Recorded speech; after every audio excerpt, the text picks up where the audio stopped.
Hello everybody, I'm Toby Loxton of TFL Creative Media and welcome to the second discussion video as part of TFL Creative Media's celebration of Autism Awareness Month as a lead up to the production of our latest short film, The Railway Woman. And the guest for our discussion today will be Yasmin Wilson, and she's in the chat, so I'm going to add her in. Morning Yasmin, how are you? I'm okay. How are you? As well as could be expected. I mean, given how late nights at uni and coronavirus Oh, being a massive bummer on all of us. definitely. Oh, Emily Fortuman, or however you pronounce it, has joined the chat. Hello. Hi, Emily. All right, so I'm very much looking forward to talking to you today. I mean, yesterday we had Michael Words, and he gave us a perspective, his own ambitions about being, someone who's interested in writing and sound and animation. But to start off things, we'll talk a little bit about you and your interest in the media industry, but specifically journalism as well. So why don't you expand? Yes, so I am hoping to train to be a journalist. I start a master's degree in London in September. So yeah, that's kind of where I want to go more into the kind of radio advocacy through media kind of route. That's definitely my area of I guess where I want to go into. So yeah, that's more specific. Advocacy, you say? Yes, so disability advocacy. I have a podcast called Advocating for Myself. It's on Spotify, and in that I talk about the difficulties that there comes when you are a disabled person, whether that depending on whatever condition you have, and I talk about the issues with the system that we have in place, its stigma around different things. And I think to me it's very important that we spread awareness and also, more than that, education and understanding towards those that may not have a disability or may have someone that they care with that has a disability, and they need a little bit more understanding and a little bit more patience. And I think, yeah, at the end of the day, education is key. So that's kind of what I want to do. I would second that, but because I can understand your viewpoint in that, because considering that you don't just have autism, you've also got a few other physical disabilities as well. I am a part-time wheelchair user. I have Ehlers-Danlos syndrome, and it's kind of comorbidities and illnesses that come with that condition. As well as dyspraxia, unfortunately. Yeah, which is annoying because I'm constantly falling over. So, what do you so you really want to tell stories about real people, specifically minorities who have who have struggled with in various different ways of life, and you want to make sure that their voices are heard, especially for people who are non-verbal, which Oh, yeah. But so, what do you say is your ultimate goal, your ultimate ambition in that sort of career path? I think my ultimate ambition, I'm still paving it out, sure, is to be able to work in the media industry, preferably in radio, but in writing articles, one from a disability and advocacy point of view, but two from just a general politics and general kind of news affairs, because I think that the media has this really big influence on us, on its readers, and we tend to take most of our information from the media, but sometimes that information can be corrupt. Quite often that information can be corrupt, and to me it's important to change that narrative so that people actually receive the right information and they're not being manipulated. Although it is quite interesting in how the media does manipulate people's minds to think certain things, and I think that's actually quite an interesting route that I would like to go down. if that makes any No, sense. it makes plenty of sense because the media can be very powerful, and especially for people with autism who can be very impressionable, and use certain like people on movies, televisions, and books and stuff as role models. So if it Exactly. the wrong message, then it could lead to all sorts of wrongdoings. Oh, hello, Dawnstar cosplay. I know who you are. Hi, Alex. Hiya. But because of autistic people being impressionable, that there can be a danger of that. So you need to make sure we tell the right stories to make sure that we get across. And the media in its past it's given so much. You just need to look at the issues. Obviously, I don't want to delve into it, but the issues of the vaccine, and people, panicking about the risk of the AstraZeneca vaccine. The panic has come from the media's reaction to it, not from the science.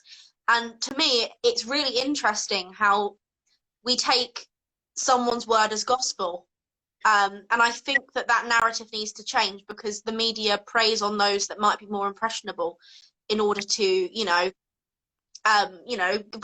get kind of invoke mass hysteria. And the people that tend to panic the most are the people that are more vulnerable within our societies, such as those with disabilities. So to me, it's just very important that narrative changes. Yeah, that absolutely. And my minority should definitely be a lead in that because they're the ones. They should also work with non-minorities who maybe have more influence, and then just work together. But that takes a lot of work. But yeah, for sure. We can be hopeful on that. Oh, hello, Katie. Thanks for joining the chat. I really concur with Yasmin here because I've known her for quite a while, and I've been on the radio with her. She's definitely got a face for radio. Cheers. But but also we've done a few productions together, and also some small work for the BBC where we did talk about stuff about your disability and the autistic frag. I feel like that I do encourage you to check podcast, but and you say it's on Spotify, but where else? It is on. You can also listen to it straight on the website, but it's on. If you go onto my website, which is literally Yazzie Ashley, YAZI Ashley .com. It's not even .com. It's on there. My blogs, my updates, because I also write articles. Also my film portfolio and my screenwriting portfolio are all on there.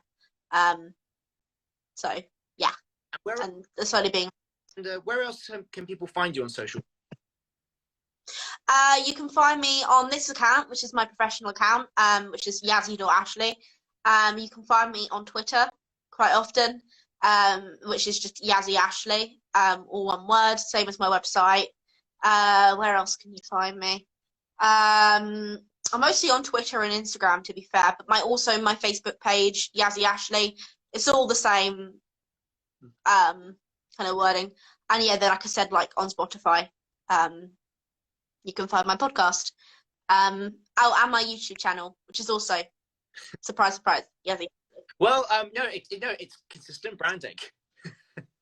Oh, thanks for thanks for joining us, Lenny. And for anybody else in the chat who has any questions for Yaz about her career, her interests, or any of the other topics that we'll discuss today, then please do. We'll make this possible. But, yeah, I mean, go ahead.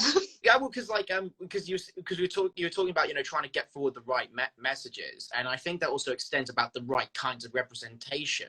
And I think it's fair to say that autism, it's not exactly, there's never been a point where they've met in the middle, because I was discussing with Woods yesterday about how there's really for a long time media has portrayed autism as two extremes. Either it's just the very very sort of almost to the degree of savants, which is not really what autism is.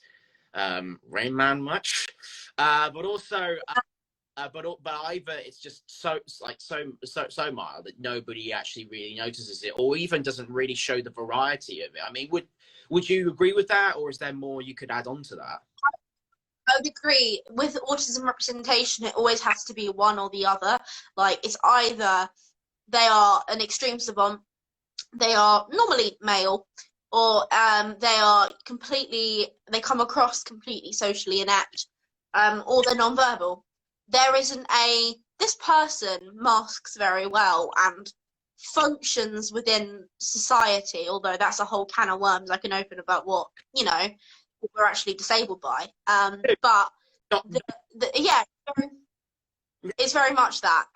It's one or the other. It's never an in-between stage of, and I guess to me, in my writing, my screenwriting and my article writing, my journalism, reportive and just investigative, investigatives, that is very important to me, that we find that balance.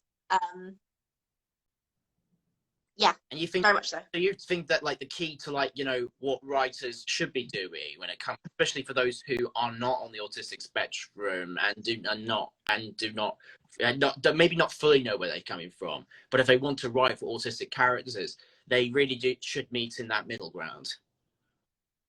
Yes, and use autistic people to write autistic characters, because the best way you're going to get that representation is using multiple autistic people, because no autistic person is the same, and you might still get an incorrect narrative. But if you use multiple autistic people in your writing, in your screenwriting, even if it's not a film about autism, using us to provide a different perspective, because that way you're catering to more people. The media then isn't just one kind of able audience, and the rest of us sit and watch and don't really relate or connect to anything on screen. You're losing a whole category of people by excluding an autistic narrative or a disabled narrative. Oh, so that is a good point. I'm not going to ignore that, but we actually got a couple of questions in that. Penny, he said, it's the biggest misconception of autism is that thing that autistic people always explain, but non-autistic people never seem to understand. Oh, there's a few. There's a few. Kind of two questions, Lenny, but can you? I know what he means. I know what he means, and for me personally, I think I would say the biggest misconception, and the one that I've had, is often obviously the issue with savantism. I've had people go, "Oh, you're extremely talented at this. It makes up for your lack of social ineptitude, your social ineptitude." I've had those kind of comments, and for me, those really wind me up the wrong way, because autism, no matter how the person with autism or the autistic person sees it, it is, in our society, it's seen as a negative. And I think that, yes, it provides a lot of difficulties, especially because we're in a society that is not built for autistic people. So I think that for me, it's important that when an autistic person turns around to you and says, "Oh no, actually, I'm not a savant. I'm not, I'm just a human existing, but just with an autistic brain, because I'm just autistic. I'm not the superhero, superhuman." It feels like sometimes within a disabled kind of representation issue, we come across, "Oh, she's disabled, she's got autism, or she's got a physical disability. She needs to make up for that with something else." And that's such an assumption that I always come across. It's, well, yeah, you're not very good at socializing. You're at writing. So look on the bottom. How about you just accept it as a disability for me and accommodate me, instead of, trying to find a positive. I mean, because it's like when they ask you, "What's your special skill then?" And it's like, oh, because and also it's like on the savant thing, it's like people assume for some sort of reason that because you're on the autistic spectrum that you're automatically a genius. No, there is no guarantee whatsoever. Autistic people. Yeah, my IQ's above average, but that's just me as a person. You're in academia, that's your excuse. But I just feel but it's more to do with the fact Like, yeah, like we can have, like, autistic people like us, we can have hyperfixations on so many things, and we can go on and waffle about them. I mean, you and I, we can waffle about Doctor Who until the cows come home, but it'll probably be useless in the real world, and that doesn't make us any smarter than somebody who does accounting for a living. Yeah, I would just say it's not even a matter of autistic people being smarter. It's that we care more and we'll spend longer practicing something. Exactly. Autistic people are definitely empaths in a way, not necessarily like, you know, like understanding the emotion, but just sense it. And that brings us back to the idea of like autistic people being impressionable. Oh yeah, no, they're very much so. And you know, like I said, yeah, it's very much brings back to that kind of issue that we have, and you know, and I also think it's the idea for me that autistic people are all socially inept and all completely unable to communicate. And yes, I am not that good at socializing, but I'm pretty good at hiding it. And I think that it's important that we see representation of those that are good at hiding it and are functional. It's very much that, oh, you don't seem autistic because you can communicate with me. I believe that's called masking. So when you know, they put on a front for people, and by all means can come across as even not like neurotypical, but then when they're behind closed doors, they just, you know, they're completely different, and it's exhausting, isn't it? Oh, it's so tiring, especially from a female perspective, when you, like, you know, who are usually diagnosed at a much older age when compared to guys, and you have to deal with that more of your life because you were diagnosed older age. Yeah, I was 16, almost 17 when I was diagnosed. And you went through yeah. thinking, like, you know, people thinking that you were one thing, but it was completely the opposite of that. It was something completely different.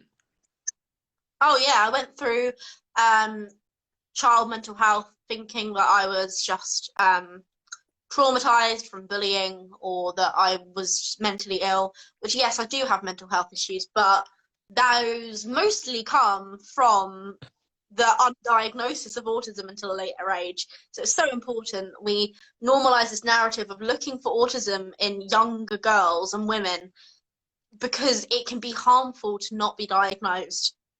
Very harmful. Well, I hope that the Railway Woman will help out with that when it's eventually finished. But we've also got another question in the chat from Katie. Sorry, Katie, you've been very patient, but I'll ask Yasmin here.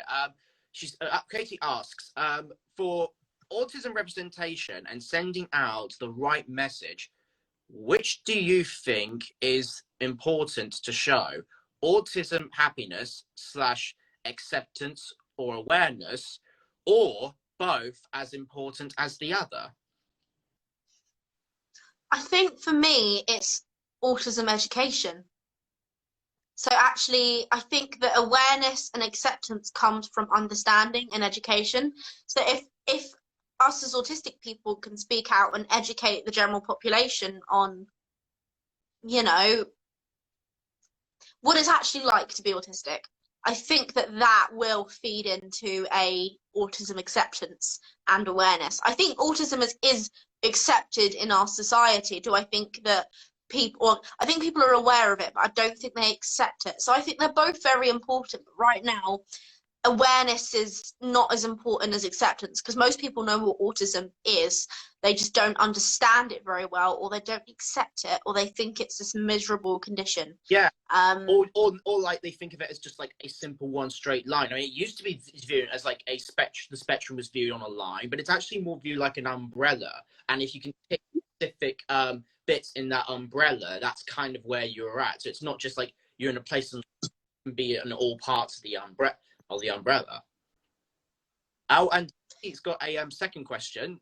If that's all right. Yeah, of course it's all right. She asks, female autism invisible. Why? As a female, am I invisible? I think we live in quite a patriarchal society in general, which just means that female representation in general and it's normally written by men still. And I think that, and laws written by men, you literally have to look into the Me Too movement. You have to look into, you know, the Reclaim Our Streets. That it very much is still prominent that men have this advantage in society from their gender. I'm not saying that they have advantage in everything. I just think that maybe that then feeds into the, well, women don't, you know, women are just emotional. Women are just more prone to emotions and more prone to that. And this is completely incorrect, but it is an assumption that people have. And I think that that does not help when it comes to autism diagnosis. People just say, oh, you're a woman, you're just struggling. It's just, or it's your time of the month, all those kind of things. And I think that that means that people don't really look for it in women and females, because they don't need to look at it, because, or assign female at birth even. Yeah, they don't need to look for it because it's just them being a woman or them just being assigned female at birth. That reminds me of a funny scene from a television show called Parks and Recreation, where like actually the main character is a woman working in the government, and in one episode she gathered like a whole bunch of women working with her and like this old veteran political councillor, and they talked about, you know, the scrutiny that she faced when she was in office, and saying like, you know, she had all these ideas, and then she said that the men wrote it off as just her time of the month. Well, exactly. I've literally had people go, oh, it's your time of the month. You're just more emotional because of that. And I'm like, no, it's because you've given me a sensory overload, for sure. And to be honest with you, yes, time of the month doesn't help when it comes to autism issues, but that's not even the point. Yeah, you know? That's a tiny bit off track. I mean, but I had to say it. It came into my brain. At the end of the day, it's just sort of, everyone should try and strive to get along with each other and just do the best that they can, no matter who you are or where you come from. Yeah, it's just be kind. It's not difficult. In fact, it was the 12th Doctor who once said, it's one of my favourite sayings I've ever heard. I recite this to so many people. Hate is always foolish and love is always wise. Yeah. So we talked about quite extensively about, you know, the flaws of autistic representations and the difficulties, especially from a female perspective, which is really great to hear. But what about any recommendations of some positive ones? Any representations in media that are good examples that people can see and be like, oh, that's actually some really that's actually got it right on the mark. And also, if you have any in the comments, people, like any suggestions of that, then please write in. But do you have any recommendations, Yas? I think it's hard because there isn't much that I would say is completely perfect. I'd say you get one extreme on the other. I would say that Atypical has kind of brought up a lot of controversy, and it is, I would say it's because of his internal speech and his internal kind of thing that's aired on the outside, I'd say that's pretty accurate for most autistic people. The way he presents is that stereotypical male savant, which annoys me. But internally, they touch upon more things than any other program show I've seen touches upon.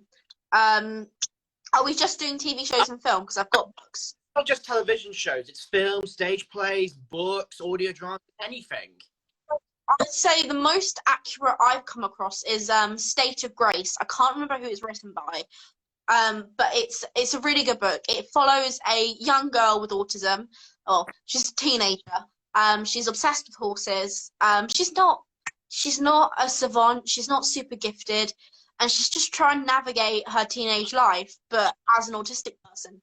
And because it's in a book form, it shows her internal narrative, which I think is really good, and I would say is probably the most accurate depiction of autism I have seen.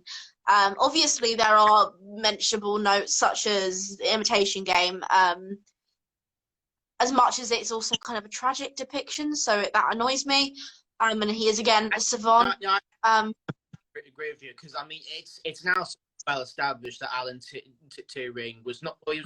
He was on the spectrum, and you actually do see that in his portrayal, and it's actually quite, in that sense, it is quite a positive portrayal. But at the same time, it also just shows the scrutinies of the time, because, like, seeing Alan Turing at the very end of his life, it's so tragic. And the more tragic, you know, he was pardoned for his defects years too late. Also, he was pardoned for something that he should never have been pardoned from, because he never did anything wrong. Exactly. He did absolutely nothing wrong. Without him, we wouldn't have cracked Enigma. That's just it's simple. Although I'll quickly throw my hat into the ring with something. But it's a television show. It's not about autism, but it features an autistic character. It's called Everything's Gonna Be Okay, and it was created by an Australian comedian, or if he's in New Zealand, by Josh Thomas, and it stars this girl. One of the lead characters is called Matilda, and she's played by Kayla Comer. Her surname is spelled Cromer. So Comer. I don't know. Just been a bad number. Anyway, no, but that's how, that's Kayla Comer, however you pronounce it. And whilst the show is quite a chaotic one, the portrayal of that autism is absolutely spot on, especially since Kayla is actually on the autistic spectrum. We love actually autistic people playing actually autistic roles. That is an actual autistic person, autistic character. We can act like we can flip and act like till the cows come home. I know there are some autistic actors watching us right now, and they're absolutely awesome. So never stop doing what you do best. I agree. And actually, I think that's a very nice place to end it. Thank you so very, very much for taking the time to talk, Yaz. It was been an absolute joy talking to you about all this. Yeah, it's been nice.